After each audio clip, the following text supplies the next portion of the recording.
کرتی ہوں اللہ کے بابرکت نام سے جو انتہائی عالی رتبہ اور بہت جلیل القدر ہے۔ سب تعریفیں میرے رب العزت کے لیے ہیں۔ الصلاۃ والسلام علیکہ یا سیدی یا رسول اللہ صلی اللہ علیہ وآلہ وسلم۔ اسکیری اردو ٹیلز کے معزز ناظرین کو السلام علیکم۔ آئی ہوپ آپ سب لوگ بالکل ٹھیک ہوں گے، اور شروع کرتے ہیں آج کی خوفناک کہانی ہے۔ یہ خوفناک کہانی اسلام آباد سے میرے لسنر نے شیئر کی ہے، جو کہ اپنا نیم آن ایئر نہیں کرنا چاہتے۔ انہوں نے اپنی 2 سٹوریز شیئر کی ہیں، اور وہ کہتے ہیں کہ ادھر ایک حویلی ہے، ایک خوفناک حویلی جو کہ پرانے دور کے لوگوں کے ساتھ جڑی ہوئی ہے۔ وہ حویلی کافی فیمس بھی ہے، اور میں اس کا نیم آن ایئر نہیں کر سکتا۔ اس حویلی کے متعلق یہ بات ہم بچپن سے سنتے آ رہے ہیں کہ ادھر اصیب اور جنات کا بسیرا ہے۔ ادھر ایک بوڑھی عورت رہتی ہے جو کہ اس حویلی اور اس خاندان کی آخری چشم و چراغ ہے۔ اس عورت کی شادی نہیں ہوئی، وہ بوڑھی خاتون ہے، اور ان کو کھانا دینے کے لیے اکثر میں ان کے گھر جایا کرتا ہوں۔ وہ خوفناک پرسرار حویلی جو کہ اپنے اندر ایک انتہائی دہشت رکھتی ہے، اس کو آج تک میں پورا نہیں دیکھ سکا۔ اس آنٹی کے ساتھ ہی میں اس کو دیکھ سکا ہوں، اور اس کے نیچے والا ہی پورشن میں نے صرف دیکھا ہے۔ وہ انتہائی پرسرار اور خوفناک حویلی ہے۔ آنٹی اس گھر میں اکیلی رہتی ہیں، یہ سوچ کر بھی میرا دل گھبرانے لگتا ہے۔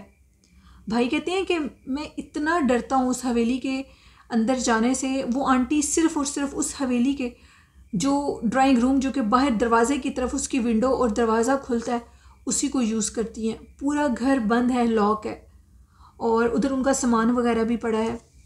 ان آنٹی سے اکثر میں پوچھتا ہوں، اور پھر زیادہ وہ آنٹی مجھے منع کرتی ہیں کہ نہ پوچھا کرو، کیونکہ وہ بھی اکیلی رہتی ہیں، بوڑھی خاتون ہیں، تو وہ کہتی ہیں کہ مجھے بھی ڈر لگنے لگتا ہے۔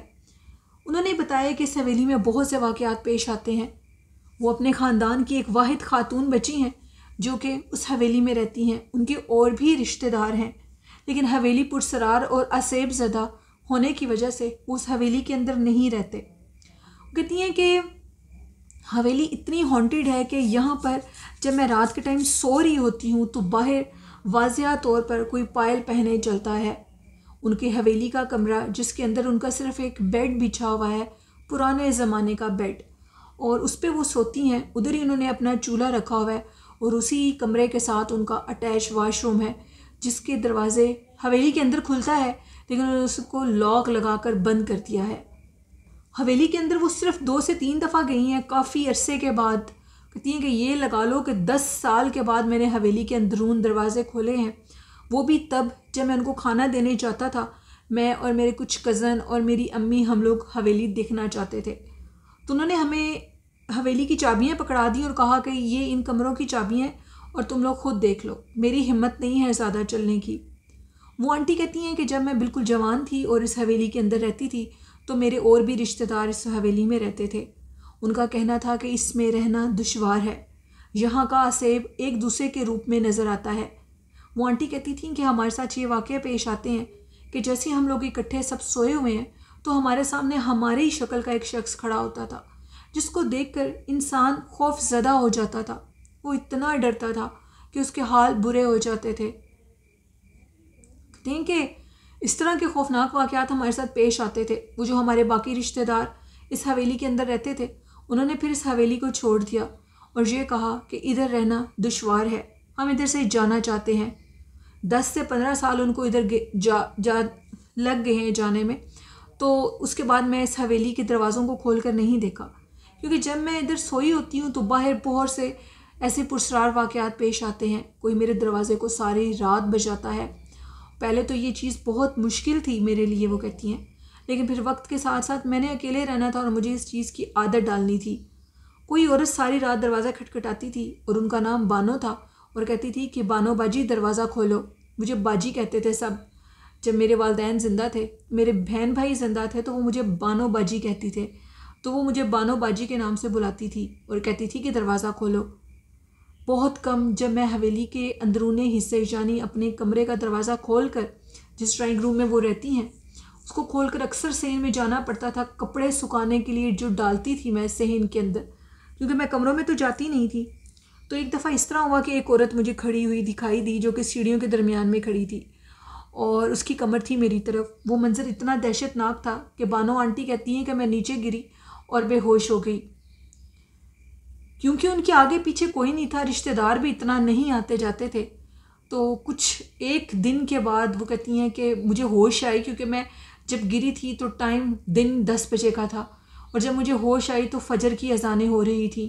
وہ اتنا دہشت ناک منظر تھا کہ اس دن کے بعد میں نے حویلی کے دروازے کو پرماننٹ بند کر دیا, کیونکہ جس کمرے کے اندر وہ رہتی تھی ان کے جب ابو بھی زندہ تھے تو وہ کہتے تھے کہ اس کمرے کے اندر ان کے بڑوں نے کچھ ایسا حصار کروایا ہے کہ یہاں پر جنات نہیں آ سکتے. لسنرز, اس ٹائم میں روزہ رکھ کر یہ سٹوری ریکارڈ کر رہی ہوں, لیکن اس کے باوجود مجھے اتنا ڈر لگ رہا ہے یہ سٹوری ریکارڈ کرتے ہوئے. کہتی ہیں کہ میں پھر 10 سال اس حویلی کی طرف گئی نہیں. ہمارے ضد پر میرے بھائی کہتے ہیں, جو مجھے سٹوری شیئر کر رہے ہیں, کہ آنٹی نے ہمیں وہ چابیاں دیں اور ہم نے کمرے تو کھول کر دیکھے ہی نہیں. ہم صحن ہی دیکھ کر ڈر گئے تھے. اتنی خوفناک حویلی تھی, پرسرار حویلی ہے وہ. تو بانو آنٹی کہتی ہیں کہ پھر اندر تو جانے کا سوال پیدا نہیں ہو سکتا تھا. ان کی ٹانگ پر تب چوٹ بھی لگی تھی. وہ پھر اس طرح کرتی تھیں کہ وہ اس ڈرائنگ روم کے اندر ہی رہتی تھیں. اس کی ونڈو باہر گلی کی طرف کھلتی تھی. گلی میں چہل پہل بھی ہوتی تھی ادھر, کیونکہ مارکیٹ بھی ہے. اور دوسرا یہ کہ وہ دروازہ کھول کر سارا دن تازہ ہوا لیتی تھیں. اور آگے ایک دروازہ لگا تھا نیٹ کا, لکڑی کے دروازے کے آگے, جس کو وہ سردیوں میں بھی گرمیوں میں بھی اس نیٹ کے دروازے کو لاک لگا دیتی تھیں, اور لکڑی والا دروازہ جو باہر گلی کی طرف کھلتا تھا وہ کہتی ہیں کہ وہ کھلا رہتا تھا. ہوا کچھ اس طرح کہ جب وہ دروازہ کھلا رہتا تھا تو ان کے لیے پھر ایک مسئلہ پیش آیا. ان کی گلی کے اندر بھی آسیب تھا, پرانی حویلیاں تھیں اس گلی کے اندر. تو وہ کہتی ہیں کہ میں ایک دن سردیوں میں سوئی پڑی تھی تو مجھے لگا کہ کوئی مجھے بلا رہا ہے بانو کہہ کر. نام میرا مشہور تھا, اور جو بھی یہ آسیب اس علاقے کے تھے وہ مجھے میرے نام سے جانتے تھے. میرے کمرے کا دروازہ اس دفعہ باہر کی طرف سے نوک ہو رہا تھا, اور وہ روپ بھی ایک گلی کے بچے کا تھا. تقریباً نہ کرتے ہوئے تہجد سے پہلے کا ٹائم تھا, اور وہ بچہ مسلسل دروازہ کھٹکھٹا کے کہہ رہا تھا, بانو, جو بچے تھے ان کو دادی کے نام سے بلاتے تھے, کہ بانو دادی دروازہ کھولو, میرے گھر میں کسی چیز کی ضرورت ہے. اب بات بڑی حیران کن تھی. رات کے 2:30 بجے سنسان گلی میں اتنی رات کو کوئی اپنا بچہ کیسے بھیج سکتا ہے؟ گلی بالکل سنسان, بالکل بند, خوفناک, کالی سیاہ رات تھی, شدید دھند تھی. تو یہ بچہ کہاں سے آ گیا؟ ہمارا چونکہ کمرہ, وہ کہتی ہیں کہ وہ حصار کے اندر تھا, بزرگوں نے حصار کیا ہوا تھا. تو میں نے کہا میں اس ٹائم دروازہ نہیں کھول سکتی, تم چلے جاؤ. تو وہ بچہ کہتا ہے کہ میں تو اندر آنا بھی نہیں چاہتا, تم باہر آ کر میری بات سنو. جب اس نے یہ لینگویج یوز کی تو وہ کہتے ہیں کہ مجھے پتہ لگ گیا کہ کچھ نہ کچھ غلط ضرور ہے. تو میں نے اپنی ونڈو کا بھی جو لکڑی کا دروازہ تھا اس کو بھی بسم اللہ پڑھ کر بند کر دیا. اور مجھے ساری رات محسوس ہوا فجر کی اذانوں سے پہلے کہ وہ بچہ ہنس رہا ہے, مسکرا رہا ہے. ایون کہ اس کے مسکرانے کی آوازیں مجھے ایسے محسوس ہو رہی تھی جیسے وہ میری کان کے اندر ہنس رہا ہو. میں نے زندگی میں پہلی دفعہ جنات کے مسکرانے کی, ہنسنے کی آوازیں سنی. یہ خوفناک واقعہ تھا میرے بھائی کا, جنہوں نے اسلام آباد سے شیئر کیا. کہتے ہیں کہ ابھی بھی وہ آنٹی بانو زندہ ہیں, اور ان کے گھر میں کھانا دینے کے لیے جاتا ہوں. 2 ٹائم وہ کھانا کھاتی ہیں, صبح کا ناشتہ اور رات کا کھانا وہ کھاتی ہیں. تو میں ان کو ضرور دیتا ہوں. ہمارا گھر ان کے گھر سے کچھ 1 سے 2 گلی آگے ہے. لیکن میری امی ایک بہت رحم دل خاتون ہے, اور وہ آنٹی بانو کے پاس اکثر جایا کرتی ہیں. محلے کی ساری عورتیں ان کے پاس, ان کے ڈرائنگ روم میں آ کر بیٹھتی ہیں. ایون کہ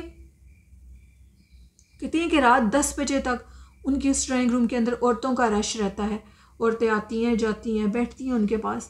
یہاں تک کہ اب ان کے ساتھ یہ واقعہ ہے کہ ان کی محلے کی ایک آنٹی ہیں جو کہ ان کی کافی دوست بن چکی ہیں, اور وہ ان کے ساتھ ان کے اس ڈرائنگ روم میں سوتی ہیں.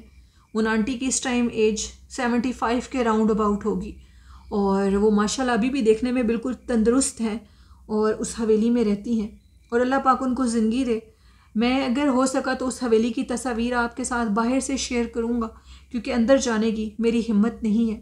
وہ پرسرار عورت جو کہ ان کی اس حویلی کے اندر گھومتی ہے, جس کو انہوں نے اس دروازے کو بند کیا ہے لاک لگا کر اور حصار کے ساتھ, وہ خوفناک واقعات جو ان کے ساتھ پیش آتے ہیں.